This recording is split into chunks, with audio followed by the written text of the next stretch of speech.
Hola, estimable audiencia. Muy buenas tardes. La Comisión Institucional de Ética y Valores le da la muy cordial bienvenida. Estamos en la celebración de la Semana de la Ética Institucional. Hoy les traemos una conferencia muy especial, la ética en el contexto de la inteligencia artificial. Esta actividad está siendo transmitida por el canal de YouTube de la Universidad Estatal a Distancia. Para los que puedan, las personas funcionarias que van a participar el día de hoy, estará en un momento dado en el chat del YouTube el enlace para que registren su participación y de esta forma puedan recibir el certificado. Este certificado solamente para las personas funcionarias de la universidad. Les invitamos también que por favor nos dejen sus preguntas a través del enlace del WhatsApp, del chat del YouTube, perdón. Para dar inicio a la charla del día de hoy, les comentamos que el equipo de inteligencia artificial y estrategia de transformación digital se encuentra organizado por doña Lizeth Brenes, que es la coordinadora del Observatorio MIPYME, de la Vicerrectoría de Investigación. Está Tania Rivera, que es una estudiante de la carrera de Informática. Adriana Oviedo, que es líder de la Estrategia de Transformación Digital, y todas ellas son parte del equipo de inteligencia artificial de la Estrategia de Transformación Digital de la ONED. Voy a hacer una pequeña reseña de cada una de ellas. Doña Tania Rivera es una estudiante de Ingeniería de Informática de la Universidad Estatal a Distancia. Posee un bachillerato en Arte y Comunicación Visual de la Universidad Nacional de Costa Rica y una maestría en Docencia de la Universidad Americana. Más años de experiencia como analista senior de negocios, Business Insight y trabajo analítico. Tania ha trabajado de manera de proyectos tecnológicos, liderando equipos de analistas de negocios y de datos en la industria corporativa.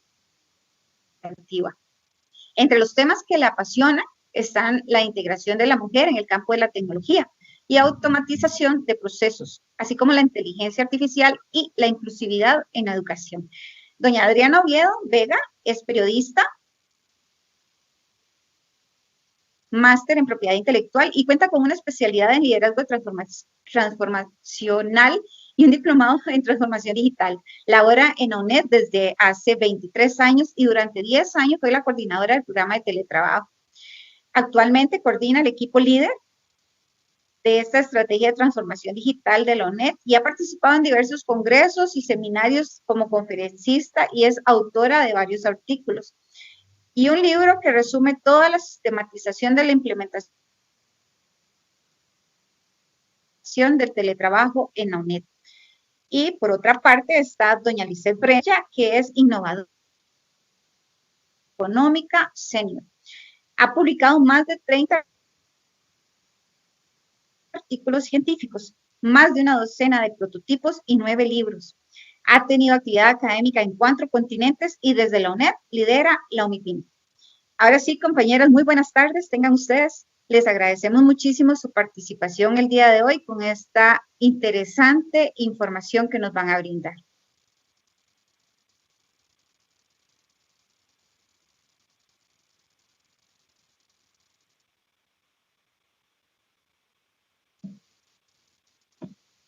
Gracias, buenas tardes, estimados y estimadas compañeras. Agradecerle a la Comisión de Ética de la Universidad del Espacio y más bien agradecemos a la persona que nos va a proyectar la presentación, que la puede compartir. De nuestra parte, como les decía Lucrecia, vamos a estar la compañera estudiante, pero también compañera del equipo de inteligencia artificial, Tania Rivera, quien va a ser la que primero va a intervenir, luego los acompaño yo y luego doña Lizeth. Así que adelante, Tania.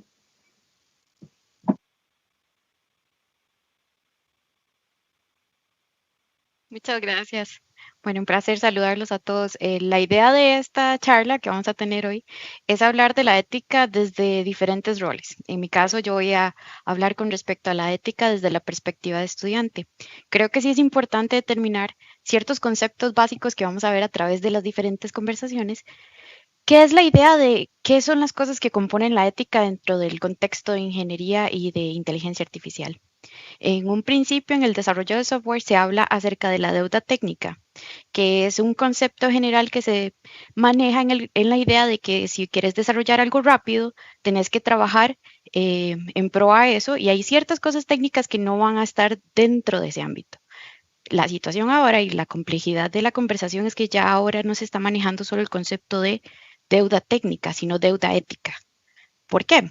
Porque a grosso modo, muchísima de la tecnología y muchos de los avances van a costo de velocidad y costo de muchísimas cosas que componen el hecho de moverse rápido. Entonces, si uno quiere agilizar procesos, si quiere sacar cosas muchísimo más rápido, hay una cuota de deudas que se acumulan y que se van a sí, estudiar a posteriori. Entonces, hay tres ítems, si quieres seguimos a la siguiente slide, con respecto a la idea de lo que es la inteligencia artificial. Hay tres ideas generales, que es el sesgo y la equidad algorítmica. De lo que habla es la idea de entender qué es lo que, lo que compone la inteligencia artificial. A este momento se nos dio una tecnología, se le dio accesibilidad al mundo y no se contempló en la conversación los impactos éticos de estas situaciones.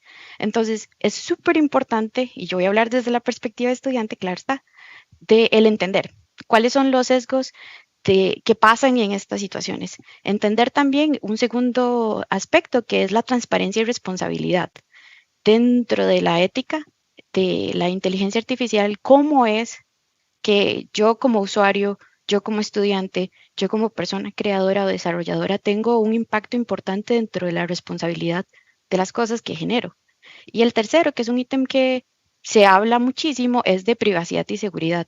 Hay inclusive a nivel corporativo empresas que ya han decidido o tomar posturas con respecto al uso o desuso de ciertas inteligencias artificiales disponibles para los usuarios. Entonces, es súper importante desde la perspectiva de estudiante, ya brincando a este tema, el entender dónde está mi rol, qué es lo que me compete a mí y yo como estudiante, cómo puedo entender mi impacto dentro del uso y entender que muchísimas de las posturas, muchísimas de las decisiones que se han trabajado con respecto a posiciones, con respecto a la ética y a la inteligencia artificial, vienen a veces del desconocimiento, vienen del miedo, vienen del uso y abuso, en vez de perspectivas desde la innovación, desde la idea de tener entendimiento, crecimiento. Entonces es súper importante y a nivel de introducción acá, como pueden verlo, el entender el desarrollo y uso. Entonces, si gustan, continuar a la siguiente. La tecnología de la inteligencia artificial está presente en todo lo que hagamos, como estudiantes, como usuarios, como personas. Si en algún momento alguien ha entrado al banco y le ha salido un chat en donde le dicen, ¿cuáles son sus dudas? Puede escoger una de estas 5 opciones. Eso ya es un uso de inteligencia artificial, ya es parte y forma parte como de la amalgama de situaciones de tecnología con la que nos enfrentamos. La diferencia está ahora en la conversación en cómo esta inteligencia artificial ahora se acopla a la parte de aprendizaje. Entonces, como estudiantes y usuarios en general, no podemos percibir o creer que no vaya a ir de la mano con el proceso educativo. Es súper importante entender que, como dice la gente, no se puede tapar el sol con un dedo. La inteligencia artificial existe, salen cada 2 o 3 semanas diferentes tipos de algoritmos o diferentes tipos de modelos para hacer cosas diferentes, desde creación de presentaciones, creaciones de contenido, moderación, creación, porque no solo es ChatGPT, como creación de texto. Entonces es súper importante el cuestionamiento ético. Como estudiantes, lo vemos desde el punto de que existen más herramientas. Como estudiantes a distancia, inclusive, hay un planteamiento de un acompañamiento en el proceso de aprendizaje, porque ya no es, y creo que yo hablo como por la comunidad estudiantil en ciertas cosas, que no es solamente como decir, hágame la tarea, sino en un proceso de aprendizaje, en algo que yo no estoy entendiendo, puedo utilizar otra herramienta más que me guíe para aprender. En algún momento conversábamos en las reuniones de inteligencia artificial que a veces el aprendizaje a distancia puede ser o percibirse como solitario. La inteligencia artificial viene a cerrar un poco como esa ruptura de el estar o el sentirse acompañado en muchísimas cosas, porque es como tener un profesor 24/7 a su disposición, porque es muy diferente en el aprendizaje el que yo busque, explíqueme en Google tal cosa, a que yo tenga a alguien que yo diga, tengo la duda con respecto a cómo hacer una tabla de Excel y necesito hacer una tabla de Excel que me diga tal y tal y tal las respuestas. Eso no lo hace Google, pero sí me lo podría hacer como en ejemplo ChatGPT. Entonces es súper importante entender que si bien es cierto, ya estamos rodeados, aunque no lo sepamos a nivel cotidiano, de las cosas, de un montón de inteligencia artificial. La conversación ahora es cómo está la inteligencia artificial en el aprendizaje y cómo nos afecta como estudiantes. Siguiente slide, por favor. Existe una responsabilidad ética y yo creo que son 3 pilares importantes de conversación. El primero es el sesgo algorítmico que les comenté en un principio. ¿A qué se refiere esto? Como usuarios, cuando estamos trabajando en modelos de inteligencia artificial, es necesario entender o, bueno, proveer al sistema con un montón de datos. Todos estos datos proveen de muchísimas partes del Internet. Lo que hace interesante ahorita la conversación ética es que dependiendo de quién provee o quién agrega muchísimas más cosas dentro del mundo del Internet, así hay una respuesta de los datos. Los modelos se entrenan constantemente con información para que generen resultados. Entonces, ¿qué pasa? Si tenemos un montón de población que lo que trabaja, de ejemplo, es en inglés y que tiene un montón de resultados en inglés, si yo le pido a un párrafo, como que ChatGPT me genere un párrafo con respecto a alguna situación, probablemente va a utilizar un modelo de corrección de estilo como el de Chicago, que es el que se utiliza en inglés o a nivel corporativo. Entonces, como estudiantes, el cuestionamiento realmente válido es entender si en verdad estoy utilizando, por ejemplo, el manual de APA o si en verdad se me está dando los lineamientos con respecto a lo que yo estoy buscando. Hubo en algún momento una conversación inclusive con respecto a la generación de datos bibliográficos falsos, porque el modelo te inventa.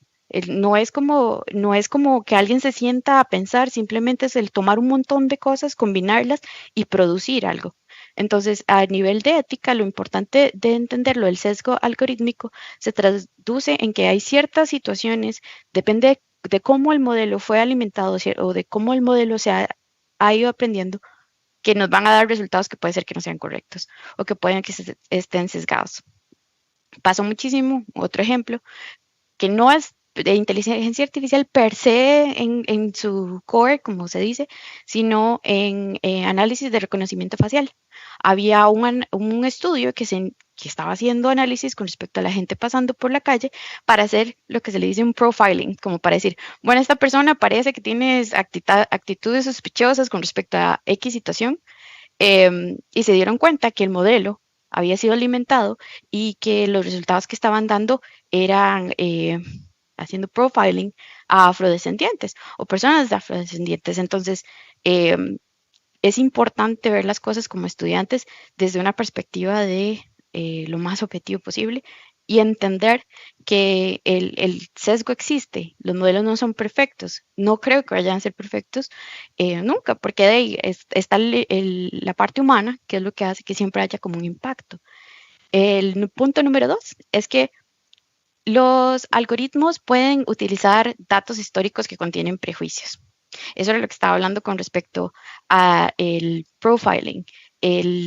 Hay decisiones sesgadas. Como estudiantes tenemos que analizar y ser muy críticos con respecto al uso de la tecnología y los resultados que se nos proveen.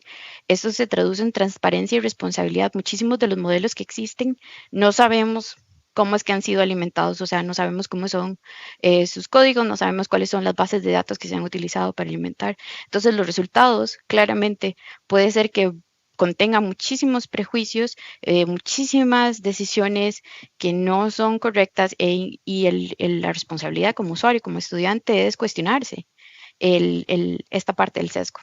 Muchísimas gracias. La siguiente.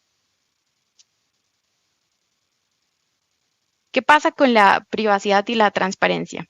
Hay otro cuestionamiento ético importante dentro de la transparencia y privacidad que estaba mencionando, que es que al no saber cómo son alimentados estos modelos, puede ser que vengan de muchísimas bases de datos o de muchísima información personal, que las personas simplemente no han decidido proveer.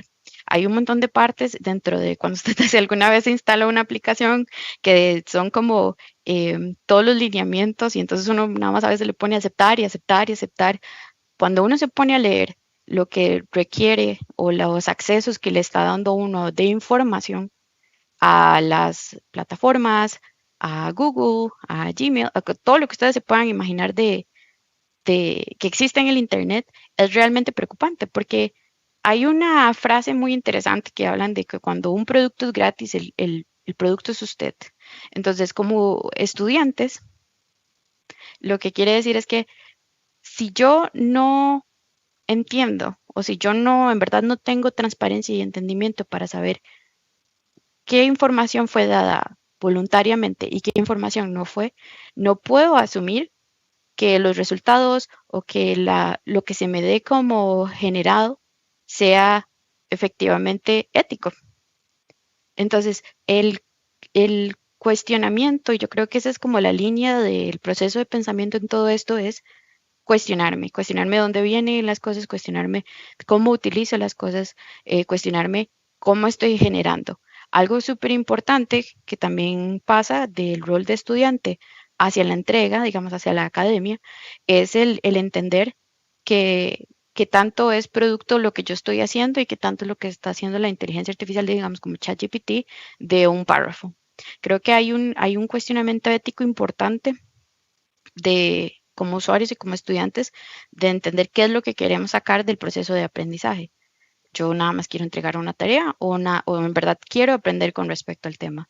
Hay una utilización interesante de las herramientas. Yo he visto muchísima gente ser muy creativa con el uso y estudiantes de ser muy creativa con el uso de la inteligencia artificial.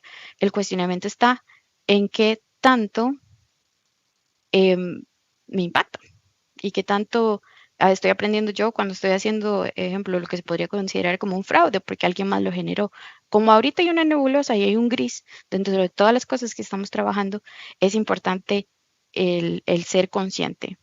Hay una línea muy fina entre estoy utilizando una herramienta que no sé dónde prueben los datos, pero para aprender, estoy utilizando una herramienta para hacer algún tipo de fraude. Siguiente, por favor.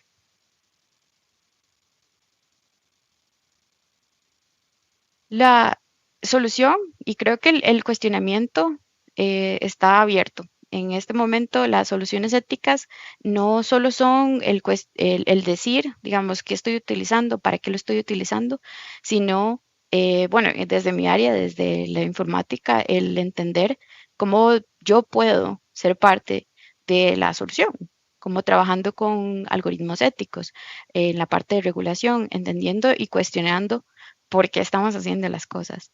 Hay una cuestión importante dentro de la inclusividad, dentro de la industria, que está generando todas las inteligencias artificiales y es que hay un sesgo importante de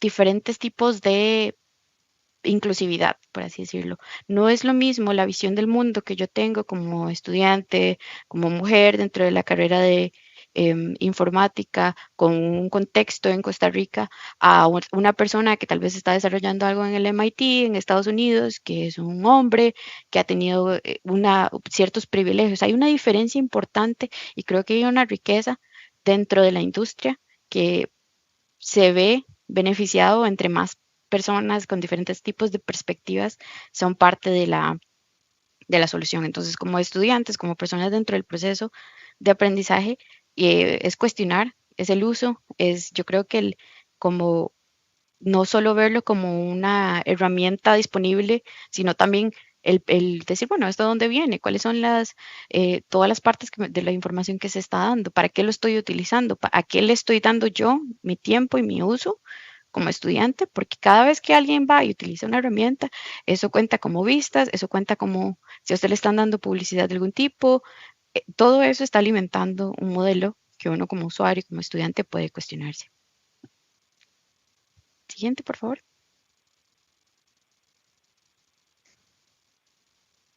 Personalmente, yo creo que la inteligencia artificial es un desafío, es sumamente apasionante, es algo que todavía hay muchos grises, inclusive para nosotros como estudiantes, creo que hay o ha existido en este año cuestionamientos tanto del uso desde la academia como desde los estudiantes, porque el análisis de resultados de un montón de trabajos, si pasa por algún tipo de filtro, ese tipo de filtro ya está utilizando algún tipo de inteligencia, algún tipo de automatización.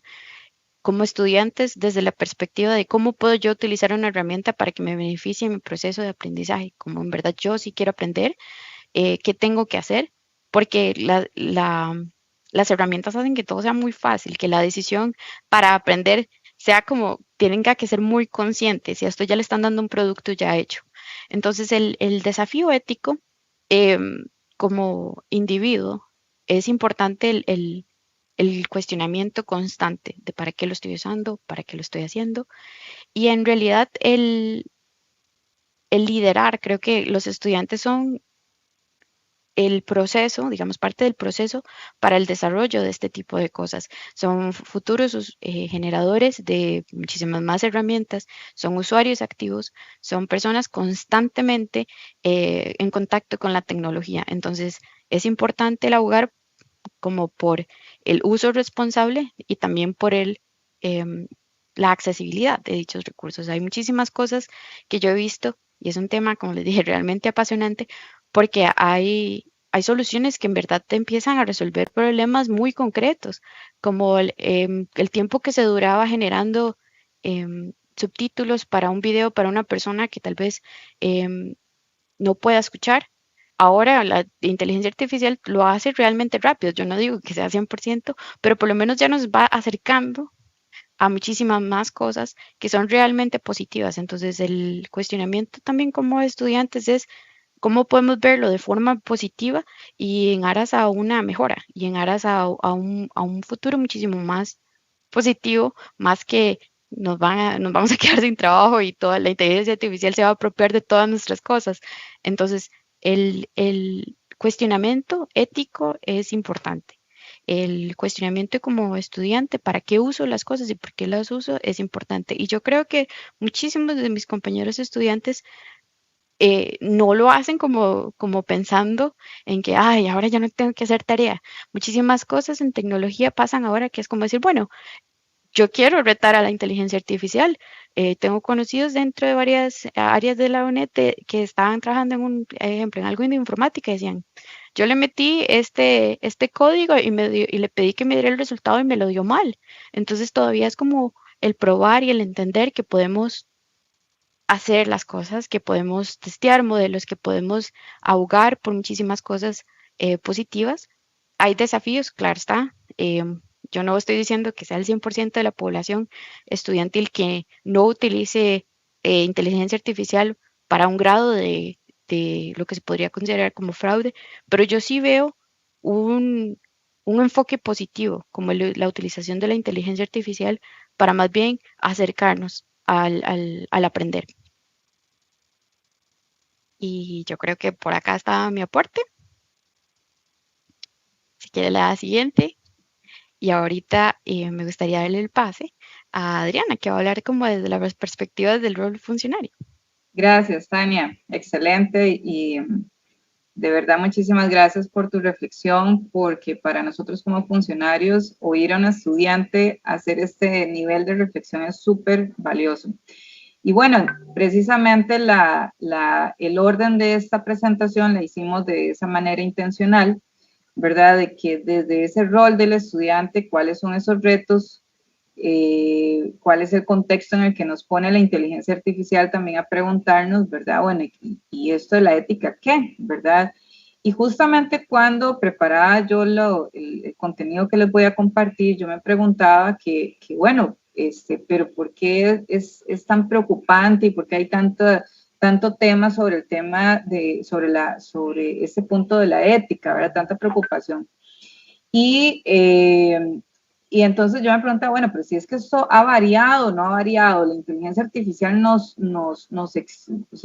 pone en una situación distintísima a la que vivimos en cualquier momento de nuestra vida sin la tecnología. Bueno, entonces precisamente me tomé a la tarea de indagar un poco y resulta que en la UNED, inclusive, que es para el tema al que estamos exponiendo, tenemos a lo interno de la universidad un manual de principios éticos que estoy segura que los compañeros de la Comisión de Ética han abordado desde diferentes aristas y lo han compartido y ahora inclusive por cápsulas están pues abordando algunos puntos específicos.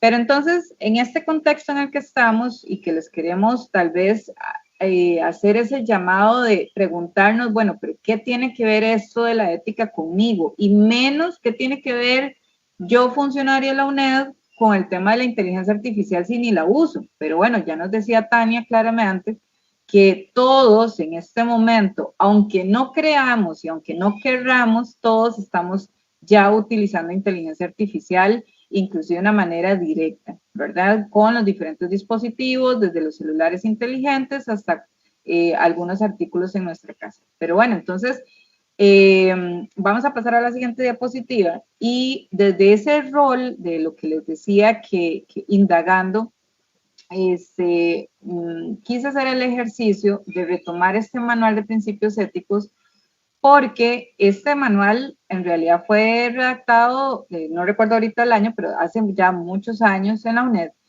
y al final uno dice, bueno, pero es que precisamente sigue aplicando lo que está escrito acá, aún con la inteligencia artificial.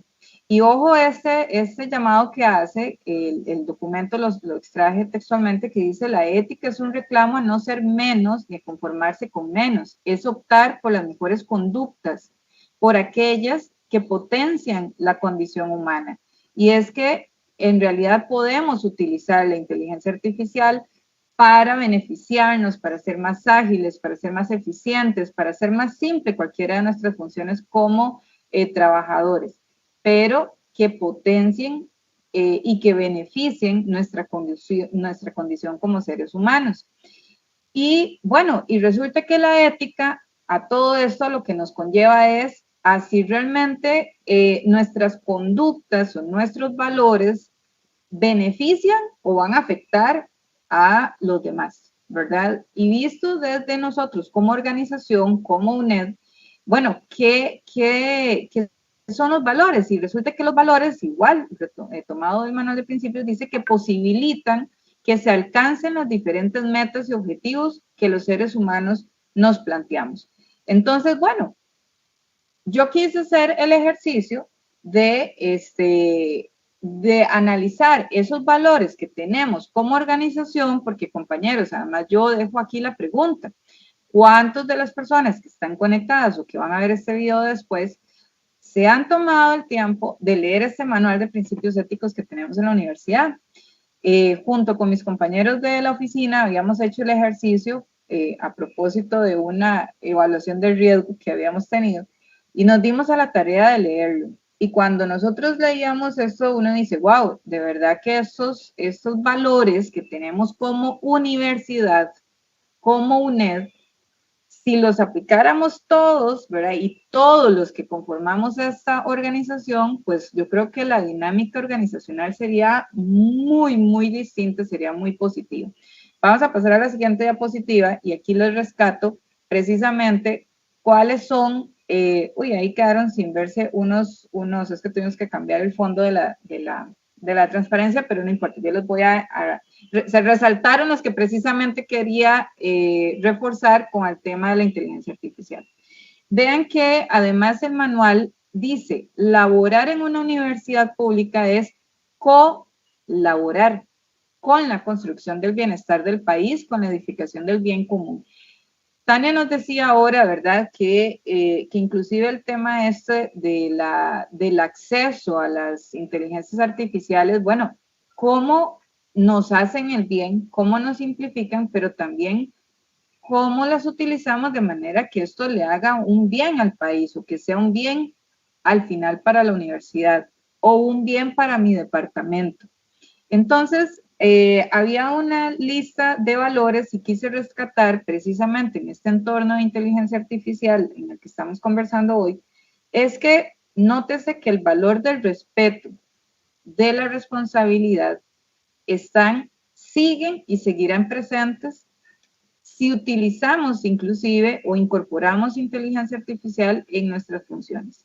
El tema del pluralismo y la tolerancia, bueno, comprender que efectivamente todos tenemos criterios distintos y que tengo que ser respetuoso ante el criterio de otras personas, pero inclusive lo que nos reflexionaba ahora Tania, con que también verificar que la información que esté dándome la inteligencia artificial sea certera. El trabajo en equipo es otro de los valores que como UNED resaltamos en este manual de principios éticos. Y qué tal si entre todos, además de realizar las funciones que ya de por sí tengo asignadas, maximizo mis funciones, pero integrando la inteligencia artificial. La eficiencia que sin duda sistemas, como nos decía ahora Tania, el ChatGPT y muchos otros que les voy a compartir ahora, nos van a simplificar nuestra jornada laboral, ¿verdad? Nuestras funciones. Y por supuesto que el tema de la transparencia y la honestidad. Todos sabemos que, y lo que explicaba Tania, precisamente el tema de los algoritmos y de la cantidad de datos que manejan las inteligencias artificiales, es importante no darlos por sentados y darlos por hecho de decir, me lo dijo ChatGPT, me lo dijo tal inteligencia, o así es, porque ya está. No, tenemos que indagar, tenemos que consultar y tenemos que verificar. Y también tenemos que ser transparentes en el uso de indicar si realmente estoy utilizando una inteligencia artificial y ser honesto ante ese uso, precisamente. Entonces, en aras de esa honestidad, si gustan, vamos a pasar a la siguiente diapositiva. Me hice un pequeño ejercicio y ahí vamos a quedar un segundito. Hice el ejercicio precisamente con ChatGPT.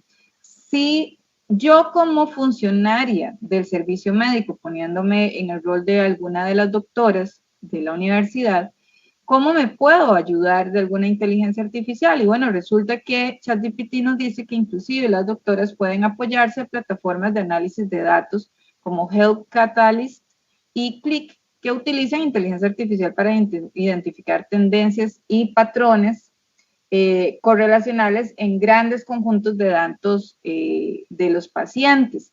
Esto entonces de manera que a las doctoras les podría contribuir y les podría ayudar a poder dar resultados de una forma quizás un poco más ágil. Pasamos un poquitito la diapositiva.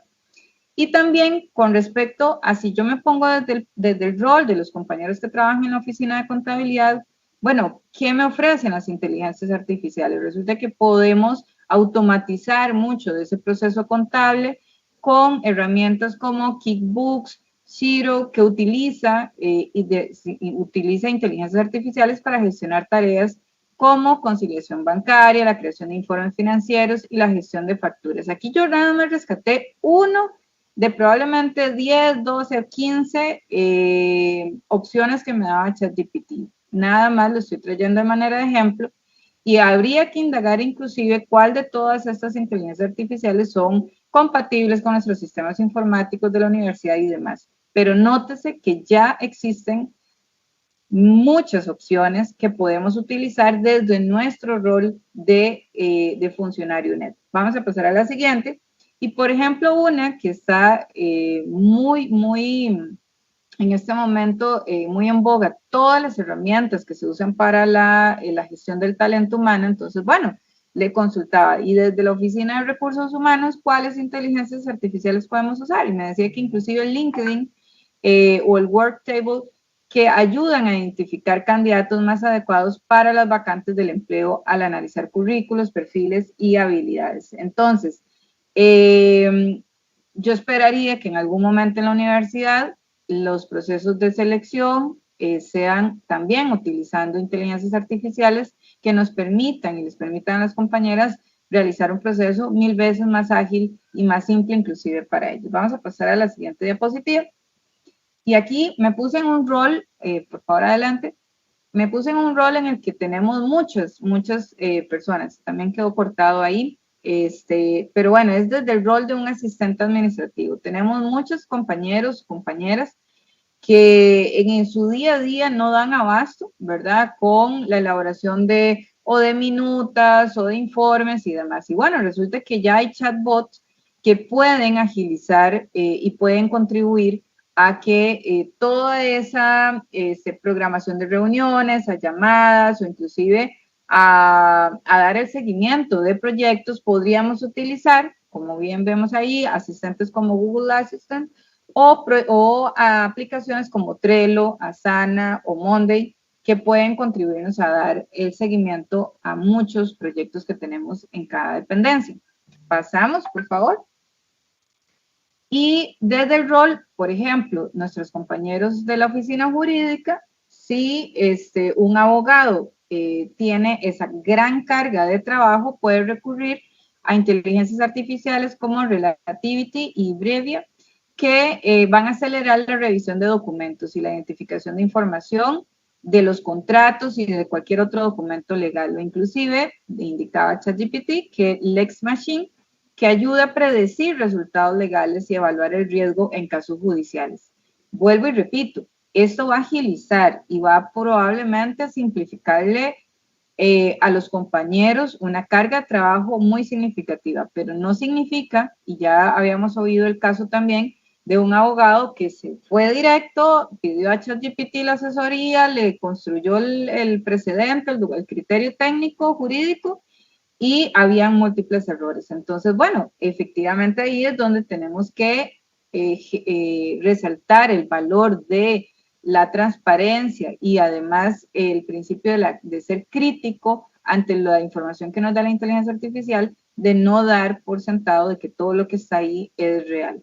Y pasamos al último ejemplo de un rol de los compañeros de investigación, que desde investigación hay múltiples inteligencias artificiales. Y bueno, yo le daba que, por ejemplo, qué inteligencias podrían utilizar compañeros que están trabajando en la parte de biodiversidad.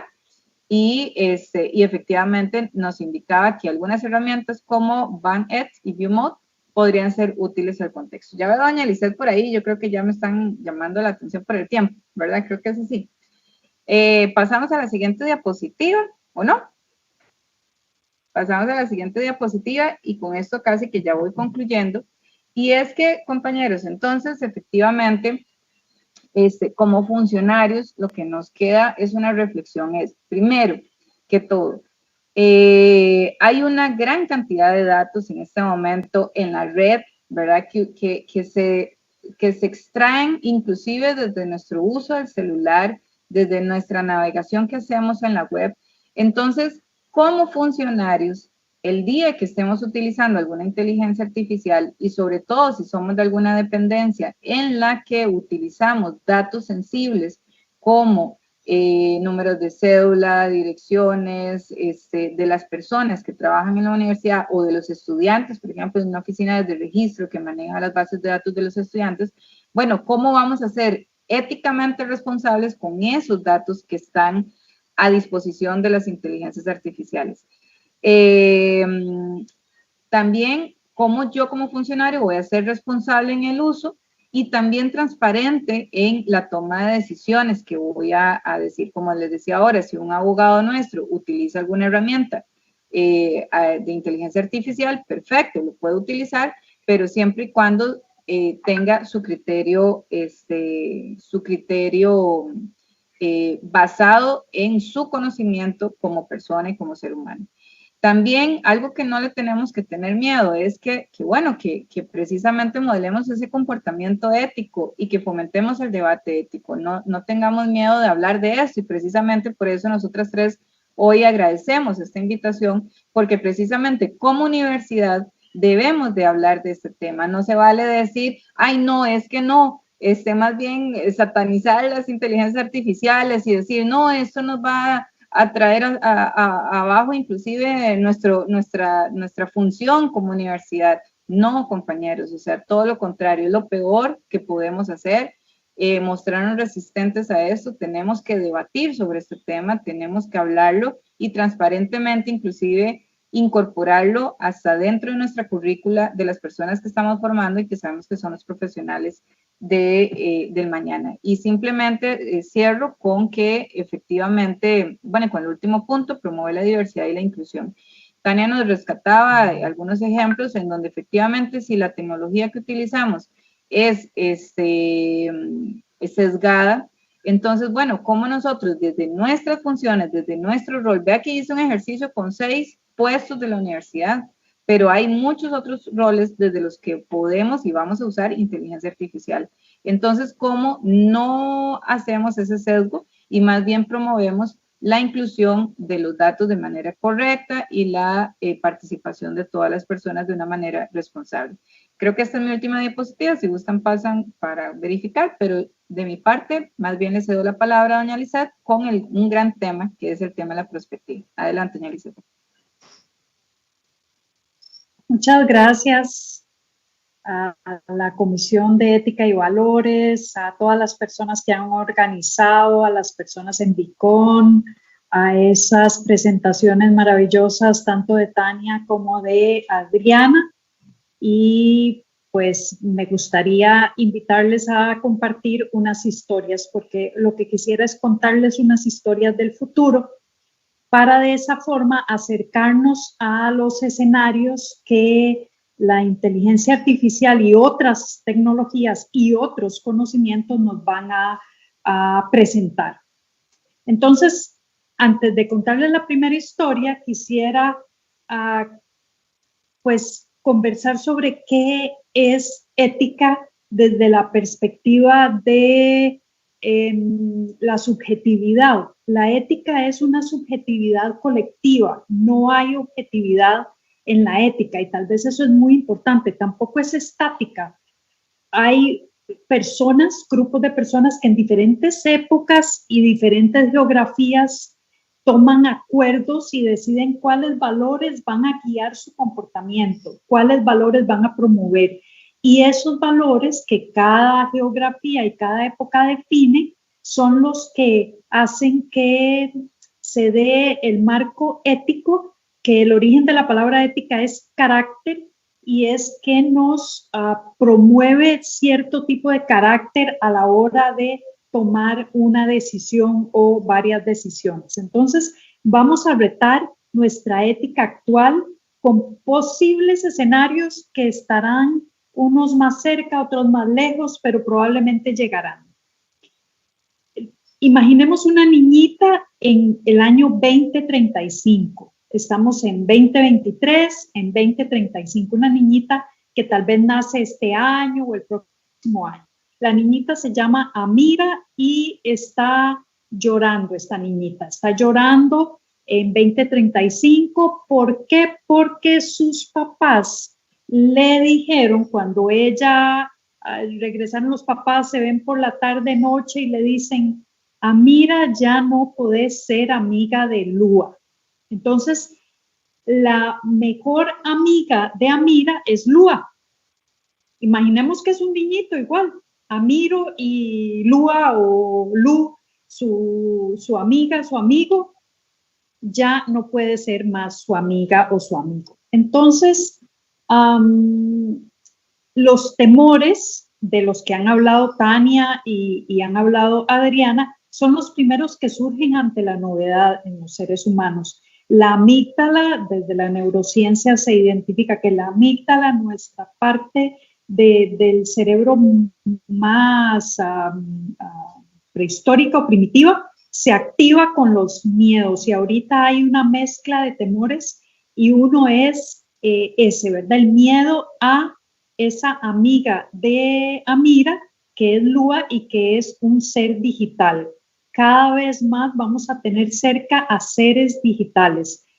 Ustedes pueden pensar que Alexa no es un ser, pero Alexa y otros seres digitales van tomando formas diferentes porque aprenden a comunicarse con nosotras y nosotros de formas que nos hacen sentir que son seres, ¿verdad? Entonces, seres digitales nos dan miedo, pero también nos dan miedo las personas con el poder de la inteligencia artificial mal utilizada. Entonces, ahí surgen esos primeros grandes temores que ya han surgido en la antigüedad, pero que hoy hacen que estemos hablando en las conferencias de datos, riesgos, qué va a pasar con los trabajos, qué va a pasar con la seguridad, qué va a pasar con la regulación. En estos días estuvimos en un foro latinoamericano sobre la ética y la inteligencia artificial. Hay una propuesta de ley que en principio hizo ChatGPT, pero que ya nuestros legisladores están viendo, pero que, por ejemplo, crea una autoridad reguladora que no tiene ningún sentido para regular la inteligencia artificial. El Senado de Estados Unidos reunió en estas semanas a 20 o 30 líderes de las empresas tech más grandes del mundo, pero también representantes de sociedad civil, de la academia, para conversar sobre la inteligencia artificial. En una semana o dos está la cumbre en Reino Unido para ver 12 puntos sobre la inteligencia artificial. Ninguno se relaciona con seres digitales o emociones todavía. Y la cooperación internacional en general está tratando el tema de la ética y la inteligencia artificial. La inteligencia artificial tiene un gran poder de convocatoria y un gran poder de unir cooperación internacional. Entonces, con esa primera historia, pensemos que esa es nuestra realidad de hoy. Queremos regular con las estrategias del pasado realidades que con frecuencia nos van a desafiar, como bien dijeron Tania y Adriana, nos van a desafiar. Si les parece, vamos a una historia más. Ahora hablemos de Arisa. Arisa vive en 2055, es una jovencita y está muy enojada. Arisa está muy enojada porque, bueno, ella como jovencita ha tenido un par de trabajos. En su primer trabajo, su jefe, que ya no se llamaría así, pero su jefe es digital. En el otro trabajo más reciente, pues, que tampoco se llama necesariamente trabajo, su compañera que conoció es trans y ella, pues, decide, Arisa, que ella no quiere vivir más, se siente atrapada en el cuerpo de humana en el que está y decide conversar con sus papás en 2055 y les dice a sus papás que ella se siente atrapada en ese cuerpo. Y los papás, luego de tanto que ha ocurrido con la cultura, etcétera, le dicen a Arisa que la comprenden, que le van a acompañar, que le esperan tener más información y poder ser una buena compañía en este proceso de transición y que, pues, eso, ¿verdad? Imaginando que ella va a transicionar a un cuerpo probablemente masculino, es lo primero que se les ocurre a los papás. Siempre las siguientes generaciones nos desafían también, pero en este caso Arisa, que esto es parte de una serie que se llama Years and Years, les dicen, no me están entendiendo, y se enoja mucho porque les dice, no me están entendiendo, yo me siento atrapada en un cuerpo de humana, yo quiero ser transhumana, quiero trasladar todas mis emociones y pensamiento a el mundo digital, no quiero vivir más en este mundo. Entonces los papás se asustan mucho y le dicen, pero es que eso es suicidio, eso no podemos permitir que nuestra hija haga esto. Entonces ella pues se enoja mucho porque en su forma de ver la vida, ella solo lo ve como una transición a otro tipo de vida, a una vida digital.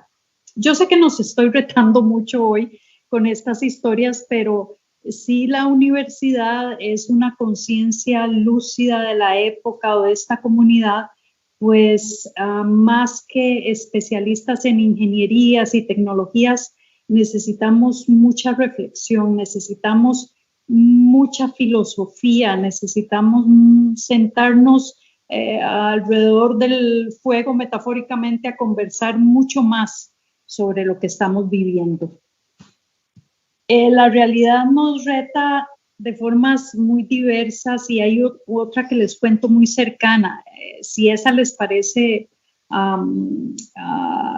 desafiante, imaginen si a alguien que ustedes conocen que no ha podido ver durante toda su vida o alguien que no ha podido caminar, que no puede caminar, le ofrecen la posibilidad, que ya existe, que se está desarrollando y pronto empiezan esas pruebas de Neuralink, de insertar o implantar una tecnología que le permitiría a usted o a esa persona que nunca ha podido ver o nunca ha podido caminar, hacerlo, ¿verdad? Entonces, pues creo que necesitamos reflexionar mucho sobre esto, tener una ética renovada, preguntarnos qué haríamos en situaciones como estas que están más cercanas de lo que imaginamos.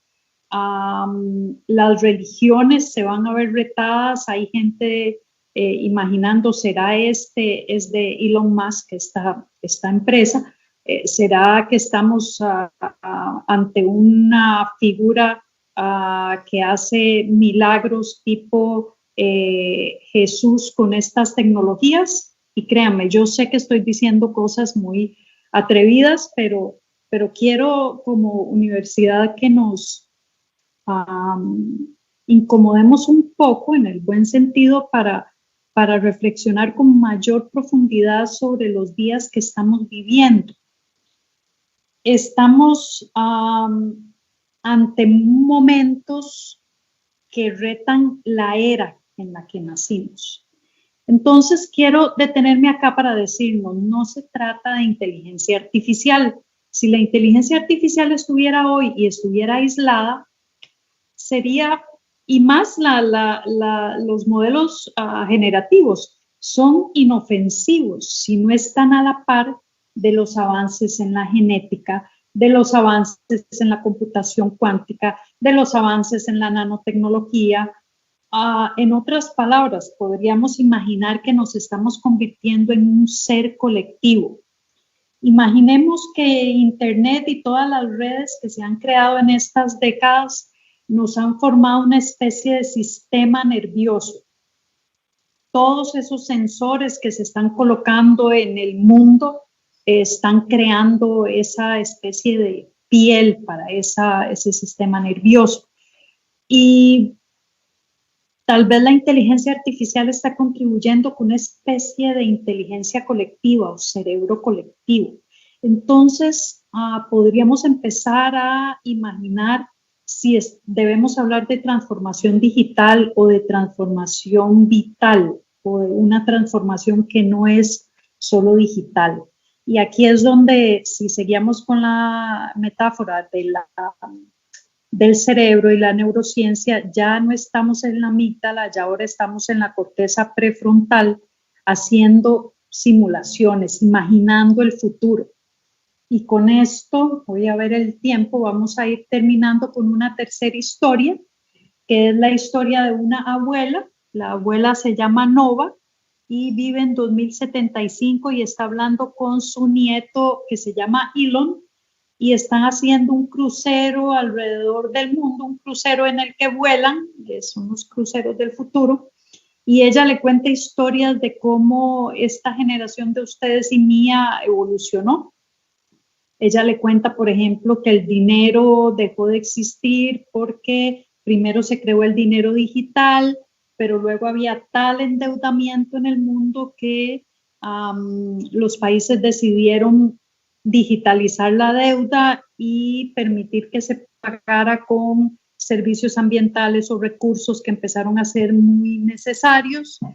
En ese viaje les cuenta que los empleos dejaron de ser empleos para llamarse microempleos o gig economy, pero luego se llamaron microservicios y ya las personas ya no tienen el trabajo con un jefe, sino que tienen una especie de cartera o de grupo de seres o de plataformas a los que les dan su talento, sus valores y funcionan como clientes más bien y dedica al menos 2 horas a proyectos de bien común o comunitarios y con eso acumula méritos que los usa también en cosas como ese crucero que está viviendo. Y bueno, la gente en esa época, en 2075, está muy estresada, pero no porque hay guerras, porque ya no hay, sino porque hay elementos que les quita la paz, pero especialmente relacionados con el manejo de sus emociones, dado que ya la población se redujo a la mitad y que les es muy difícil encontrar su razón de ser, su misión de vida, su razón para vivir, etc. Quedo acá con esta historia de Nova, la historia de Amira y la historia de Erisa. Les agradezco nuevamente y mi última reflexión es recordarnos que la ética es una subjetividad colectiva y que tal vez hoy ustedes no dudaron si la que les está hablando soy yo, pero en un tiempito esa va a ser una duda que todos y todas vamos a tener. Por eso cierro con 5 recomendaciones para nosotros como universitarias y universitarios. Crear más espacios de pensamiento y acción, espacios como los sandbox, espacios como los colaboratorios, unirnos a las redes nacionales e internacionales que estén haciendo estos ejercicios, invertir más en investigación, innovación y desarrollo y flexibilizar nuestra actividad académica porque lo que tenemos actualmente en unos años va a tener cada vez menos sentido. Muchas gracias nuevamente y pues cierro con un abrazo desde acá y esperando que hayan reacciones y preguntas. Gracias. Bien, muy buenas tardes. Muchas gracias, expositoras, por todo ese gran contexto que nos han brindado, ¿verdad? Todos desde diferentes perspectivas, ¿verdad? Y la primera de las consultas tiene razón con el rol del estudiante, que nos lo mencionaba la estudiante Tania Rivera, y es a partir de lo que nos explicabas, ¿verdad? Igual los respectivos también pueden participar si lo consideran conveniente. ¿Consideras que lo que está faltando en la parte educativa es enseñar, preparar, y ya está faltando desde hace ya yo creo que bastante rato, ¿verdad?, a los estudiantes sobre cómo analizar esa información con una criticidad, con un pensamiento crítico, y que deberíamos nosotros tratar desde la academia a formar a ese estudiante para que pueda hacer ese análisis que vos mencionabas, de que el modelo puede fallar, de que en muchos casos el modelo está prejuiciado, ¿verdad? Y entonces no hay información que no es adecuada. Y lo uno también a problemas que se han dado, lamentablemente, ya no solamente tenemos el problema de las guerras internacionales, que ya ahora no tenemos una, sino que tenemos dos por lo menos bastante graves, ¿verdad? La de Rusia con Ucrania y también la de Israel y el enfrentamiento con los palestinos, todo un tema. Pero lo que decía mencionar es que han salido casos de noticias que son totalmente falsas. Manipulan el video, manipulan todo y la persona cree que eso es real. O sea, ya no hay una diferencia entre la noticia verdad, real y la noticia que es un fake news. Y entonces eso nos pone también en todo un dilema, ¿verdad? De qué es lo que la gente ve en las redes sociales y qué es la verdad y qué no es la verdad. Entonces, desde tu punto de vista como estudiante, primero, si consideras que sí debería de hacerse eso en la educación, y también los otros panelistas nos pueden ayudar porque es un poco complejo también, ¿cómo lo podemos hacer, verdad? Debe haber un proceso desde que el ser humano está, no sé si en primaria, en secundaria, ya que llegue hasta la universidad, para ir formando esa criticidad, porque cada vez tenemos más inteligencia artificial y como digo, cada vez se pierde más la realidad de lo que no es real. Y ya para darte el espacio para opinar, inclusive una vez vi un video, pareció un discurso, en ese momento estaba el presidente Obama, y lo pasaban todo y resulta que eso todo era falso. Habían hecho un montaje de que cambiaban el rostro de la persona, hacían el video y le ponían a decir otras cosas que nada que ver y cualquiera que lo viera creía que era el presidente de Estados Unidos hablando y no, era por inteligencia artificial. Yo creo que yo también vi esos videos. Es impresionante la situación porque antes el problema que se decía que teníamos era la falta de acceso a la información. Ahora tenemos una sobreabundancia de fuentes donde ya ahora el problema de fundamento no es que no puedes acceder, sino que es legítimo o la legitimizar el acceso. Entonces, es vital, yo creo, y parte del proceso educativo, que es como el preguntarme por qué, para qué estoy estudiando y por qué estoy estudiando, porque eso es lo que genera ese pensamiento crítico. No es creo que hemos ido operando históricamente en la parte educativa desde una perspectiva como de vamos a dar el conocimiento y la persona nada más absorbe el conocimiento y listo. Pero no nunca nos sentamos a la parte del cuestionamiento real de decir, bueno, ¿para qué estoy haciendo esto? ¿O por qué estoy aprendiendo esto? Y ese comentario, que yo también lo leí, que decía que la importancia de fomentar el pensamiento crítico creo que es fundamental porque es resolver un problema moderno con una solución moderna. No, es decir, no voy a censurar porque no es una casa de brujas, va a seguir existiendo, pero hay que replantearse las formas de cómo se hacen las cosas.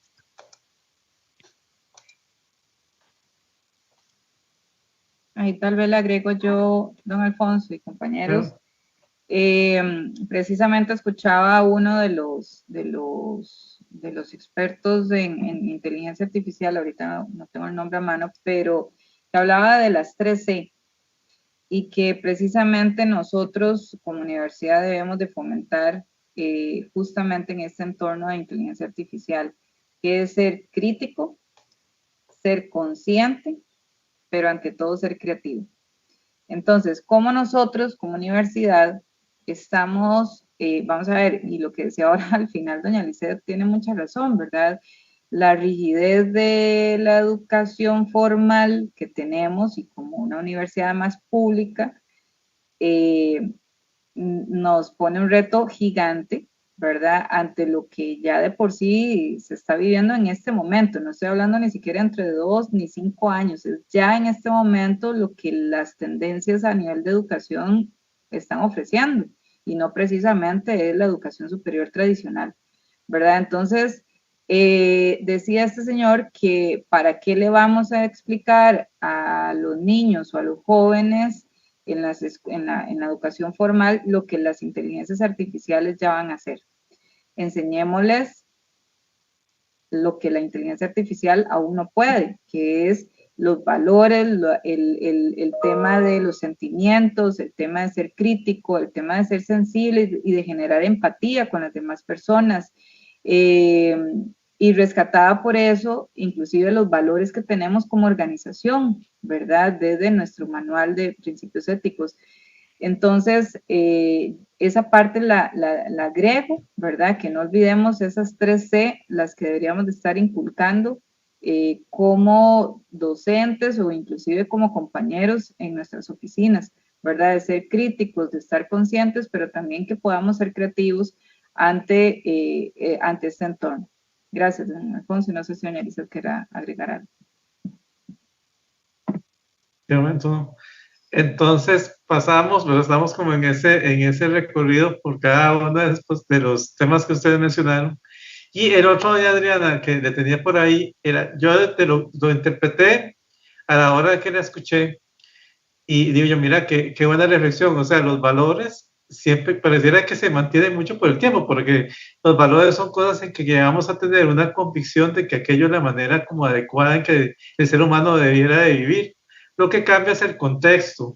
Y me acordé de una de las exposiciones que fue de las que explicamos el martes en la Semana de la Ética, por cierto. Por eso estamos con doble sesión esta semana. El martes el informe de labores y en este tema tan interesante. Pero decía que lo de como una universidad encarnada. Yo decía, ¿pero qué significa eso, encarnada? No, es que siempre hay un contexto. Y que no hay una sola ética, sino que hay varias éticas dependiendo de ese contexto. Entonces, lo que viene de planteamiento es que, y tal vez sea también una propuesta, de que si deberíamos de actualizar esa formación ética. Yo sé que hay un curso ético que todo funcionario de la UNED debe llevar obligatoriamente, ¿verdad? Y qué interesante que hubiera un apartado en donde pongamos casos en donde tengamos a la inteligencia artificial ahí y cómo aplicamos esos principios, ¿verdad? Que pero decir, es que hay que crear nuevos principios, no, es que hay que adaptarlos a las nuevas circunstancias. Ya las dudas éticas de hoy en día no son las mismas que tenía Aristóteles o Sócrates, ya variaron, porque el contexto cambió. O sea, el principio es el mismo. Bueno, quisiera ver si usted coincide con eso, ¿verdad? Que el principio son los mismos, pero el contexto es diferente. Y entonces deberíamos, a la hora de que estamos formando todos los funcionarios públicos, incorporar esos principios a esta realidad e invitarnos a que hagan esas reflexiones, ¿verdad? Porque inclusive ya son reflexiones, por ejemplo, yo tengo la asesoría legal, ¿hasta qué punto puedo respaldarme del ChatGPT y hasta qué punto no? Y finalizo con algo que yo creo que fue como una metida como de patas o se malinterpretó en el país y lamentablemente no supe cómo quedó ese proyecto de ley que iba a regular la inteligencia artificial, pero que los diputados presentaron el proyecto y lo presentan, hacen la conferencia y yo, qué bien, ya van a regular ese tema. Pero como gran cosa dijeron, ay sí, y para hacerlo utilizamos completamente la inteligencia artificial y salió este proyecto, ¿sí? Entonces mucha gente no me interpretó, digo, pero los diputados son ustedes, está bien decir, bueno, consultamos utilizando la inteligencia artificial, pero no que el proyecto haya salido de inteligencia artificial. Entonces ya el tema se desvió y de todo, y creo que hoy en día todavía no es un tema, inclusive yo no sé si está ahorita dentro de la agenda del día de los diputados de los primeros lugares, pero sí es muy importante que regulemos ese tema también a nivel nacional, ¿verdad? Y tomando pues la seriedad del caso. Sí, tal vez yo no me voy a referir mucho a lo de la ley, más bien no sé si doña Lizeth querrá referirse a eso, pero yo, por lo menos desde mi humilde criterio, creo que efectivamente, don Alfonso, lo que usted decía es así, ¿verdad? O sea, lo que tenemos que preguntarnos es si esa acción que voy a realizar utilizando inteligencia artificial va a beneficiar el bien común, que lo decíamos desde el principio, si va a beneficiar a las demás personas o va a afectar. Entonces, si yo desde cualquier rol, es que quise hacer el ejercicio con esos 6 roles muy diversos de la universidad, pero esa es la conciencia a la que quiero como invitar a los compañeros, que primero que la usen, o sea, que ya está disponible para todos. Y segundo, que si la usamos, la usemos responsablemente, la usemos transparentemente, no hay ningún temor en decir, me estoy apoyando de X inteligencia artificial, pero si voy a utilizar datos o si inclusive como universidad vamos a llegar desde, ojalá desde instancias como la Vicerrectoría de Investigación, a crear inteligencias artificiales, que elaboremos inteligencias que vayan acorde al bienestar común, ¿verdad? No que vayan a propiciar más bien mal uso de los datos o situaciones de ciberseguridad que nos puedan afectar como institución. Ese es más o menos mi aporte. No sé, doña Liz, si usted quiere aportar con respecto a lo de la ley que decía don Alfonso. Sí, claro. Con relación a la regulación... Perfecto. No sé si quiere ampliar más. ¿Me escuchan? Sí, adelante. Ok. En el aspecto de la regulación, lo que quisiera aportar es que la regulación tradicional no es de ninguna forma ideal para este contexto. Básicamente lo que puede funcionar, ya se está experimentando en Europa y en Brasil, es un sandbox regulatorio, que es como crear un marco regulatorio para que se hagan experimentos controlados. Y luego de que se tengan esas experiencias, pues se tomen decisiones de política pública más amplias. Es impensable que una ley pueda prever todo lo que va a estar ocurriendo en los próximos meses o años. Entonces, estos marcos, conocidos como sandbox regulatorios o cajas de arena regulatorias, son el escenario ideal. Es interesante cómo las respuestas de cada uno de ustedes ha ido hilvanando las preguntas que venían, ¿verdad? Y eso me alegra mucho porque hemos muy fluida la conversación.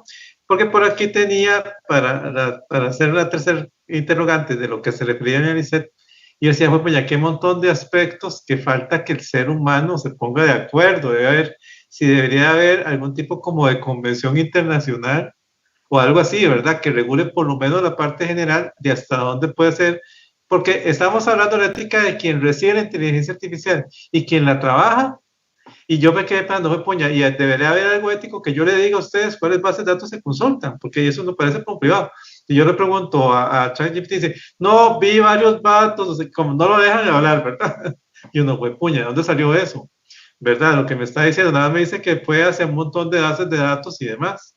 E inclusive aquí tenía lo que dijo hace poco, el 6 de julio, el secretario general de las Naciones Unidas, dice que la inteligencia artificial debería beneficiar a todos, incluida la tercera parte de la humanidad, que aún está desconectada al Internet, que a mí me parece que es un tema que no podemos olvidar, y volvemos a los ODS y todo eso que es prioritario. O sea, hay gente que ni siquiera tiene acceso al agua potable, a los alimentos, a los medicamentos, entonces tampoco podemos como enfocarnos en decir qué bonito, todo el país desarrollado tenemos inteligencia artificial, y esas personas, ¿cuándo va a llegar a tener acceso a Internet? E insistió en la necesidad de llegar urgentemente a un consenso sobre cuáles deben ser las normas que guíen su uso. Entonces, doña Lisa, la pregunta que yo tenía, digamos, del segmento que usted mencionaba, era si considera que es importante de que debería de haber como una convención internacional, algo que los países en general por lo menos tengan ciertos principios. Yo digo que ser totalmente reglamentista, porque cada nación pues tendrá su libertad de hasta dónde regula y qué no regula, pero como ciertos principios que eso lo hacen, ¿verdad? Y en esto todos los que desarrollemos inteligencia artificial, utilicemos inteligencia universal, deberíamos de tener eso presente y que eso nos guíe y comprometernos a eso.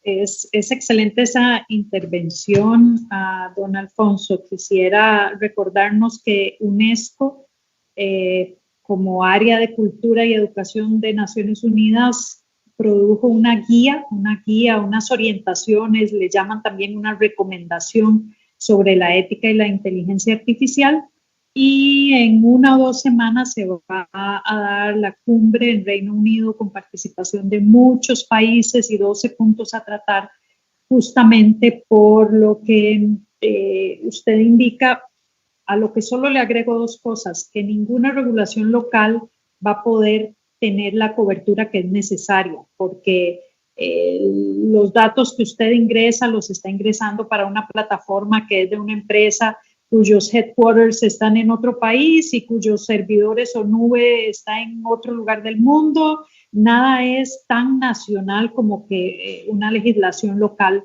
lo pueda resolver o lo pueda regular. Eso por un lado. Y por otro lado, ante lo primero que usted decía sobre la importancia del acceso, hay otra forma de verla con los ODS, que es que tengamos a la mayoría de la población viviendo en determinada época tecnológica y de determinada época de derechos. Dicho de otra forma, hoy tenemos personas que viven en el siglo XIX, personas que viven en el siglo XX y personas que viven en el 2050. Depende de los servicios que tiene, el acceso a la tecnología que tiene, el acceso a los beneficios que tiene. Entonces, debemos homologar la época en el sentido de acceso a la tecnología, acceso a servicios, acceso a alimentos, a accesos básicos, universales. De esa forma lo diría. Bien, ya para finalizar, quería compartirles, en parte es una anécdota, en parte es algo interesante. Me estoy llevando un curso sobre inteligencia artificial, ¿verdad? Y probamos el chat GPT, ¿verdad? Y entonces háganle preguntas al chat. Entonces yo le pregunté al propio chat, ¿verdad? Dije, si alguna vez crees que vos, porque trataba de hablar como que si fuera una persona, a ver si me entendía, ¿verdad? Como ya chat GPT, ¿vas a superar al ser humano o siempre estarás supeditado a nosotros? Que ha sido también un debate ético de que si va a superar o no la inteligencia artificial del ser humano, ¿verdad? Entonces me contestó, como una inteligencia artificial no tengo deseos, metas ni intenciones propias. Mi desarrollo y función dependen completamente de los avances en la tecnología y cómo los seres humanos decidan utilizar y mejorar estas tecnologías en el futuro. Aunque los avances en inteligencia artificial son rápidos y continuos, siempre es importante recordar que las máquinas, incluyéndome a mí, son herramientas creadas por los humanos. La idea de si la inteligencia artificial algún día superará a los seres humanos, conocida como la singularidad en el campo de la inteligencia artificial, es un tema de debate entre los expertos. Algunos creen que es posible que en el futuro las inteligencias artificiales puedan alcanzar un nivel de complejidad y capacidad de aprendizaje que rivalice con ciertas funciones cognitivas humanas. Otros advierten sobre los desafíos éticos y sociales que podrían surgir con un avance tecnológico tan significativo. Independientemente de cómo avance la tecnología en el futuro, es crucial que los desarrollos en inteligencia artificial se gestionen éticamente y se utilicen para beneficiar a la humanidad en su conjunto. La relación entre los seres humanos y la tecnología siempre será un equilibrio complejo que involucra consideraciones éticas, sociales y legales. Y lo otro que le pregunté es que si había alguna pregunta que no pudiera responder nunca y por qué. Entonces, ahí sí él me citó que la información privada no me la puede dar, que no puede predecir eventos futuros, que no puede opinar sobre experiencias personales porque no tiene opiniones, creencias o experiencias personales, que no puede dar juicios morales o éticos definitivos y se cuidó mucho de la parte de precisión, o sea, que no hay una garantía absoluta de las cosas que da. Eso no sé si quieren decir algo, pero son cosas curiosas. Era poner al mismo sistema a cuestionarse a sí mismo. Bien, si gustan, pasamos entonces para Lucrecia para que haga cierre la actividad y nada más haciendo indicación de que ya habrán otras oportunidades de que sigamos conversando. Yo creo que este no es un tema inacabado todavía. Y también muchos compañeros hablaron sobre cosas de plagio que yo les quiero recordar que dentro de la Semana Ética había una conferencia que dimos con un experto dominicano sobre ese tema y que tal vez a futuro podamos retomar eso porque sí hay muchísimo cuestionamiento en cosas generales sobre plagio, sobre cómo manejar el plagio, si hay alguna herramienta que permita determinar cuándo viene la inteligencia artificial y demás, pero sí les recuerdo que en BICOM tenemos por ahí grabada esa videoconferencia que es bien interesante también, cómo abordar la parte de plagio desde un punto ético también. Adelante, Lucrecia, muchas gracias.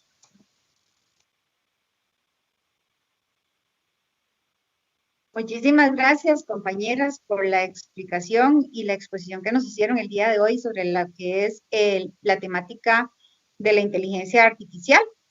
Le damos las gracias como equipo de inteligencia artificial y de estrategia en transformación digital de la universidad por estar hoy con nosotros. También le damos las gracias a don Alfonso